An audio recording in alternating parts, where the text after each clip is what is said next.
जैसी हजार आएगी हजार जाएगी मेरी वाली तो मेरी मेरी मेरी mummy हिलाएगी।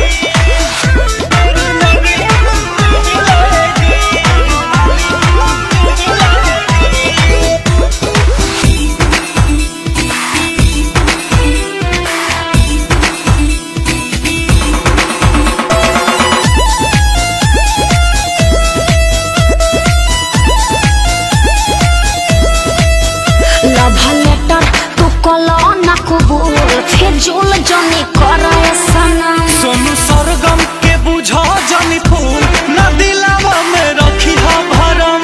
Please believe me love letter तू कलो ना कबूल फिजूल जनी करे सनम सोनू सरगम के बुझा जानी फूल न दिलावा में रखी हा भरम।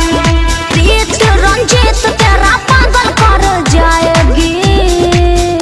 सॉरी सॉरी हजार आएगी हजार जाएगी मेरी वाली तो मेरी मम्मी हिलाएगी। ऐसे क्यों तेरी बोलते हो? जैसी हजार आएगी। ऐसे ना बोल छोरे घायल कर जाएगी।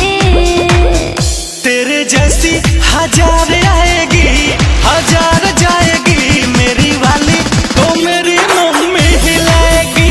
तेरी जैसी हजार आएगी हजार जाएगी मेरी वाली तो मेरी मेरी मेरी mummy हिलाएगी।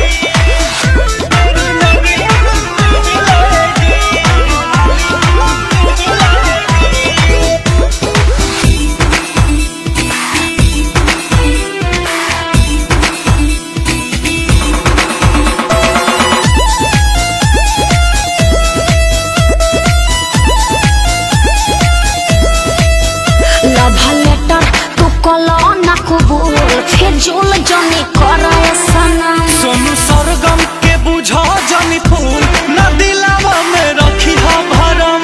Please believe me love letter तू कलो ना कबूल फिजूल जनी करे सनम सोनू सरगम के बुझा जानी फूल न दिलावा में रखी हा भरम। प्रीत रंजित तेरा पागल कर जाएगी। सॉरी सॉरी हजार आएगी हजार जाएगी मेरी वाली तो मेरी मम्मी हिलाएगी। ऐसे क्यों तेरी बोलते हो? जैसी हजार आएगी। ऐसे ना बोल छोरे घायल कर जाएगी। तेरे जैसी हजार आएगी हजार जाएगी मेरी वाली तो मेरी मम्मी हिलाएगी।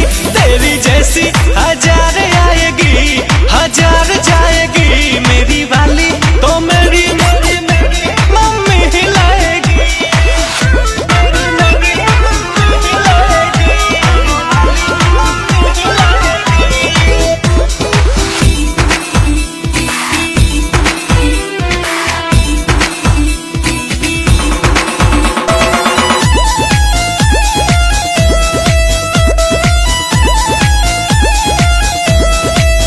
लव लेटर तू कलो ना कबूल फिजूल जनी करे सनम सोनू सरगम के बुझा जानी फूल न दिलावा में रखी हा भरम।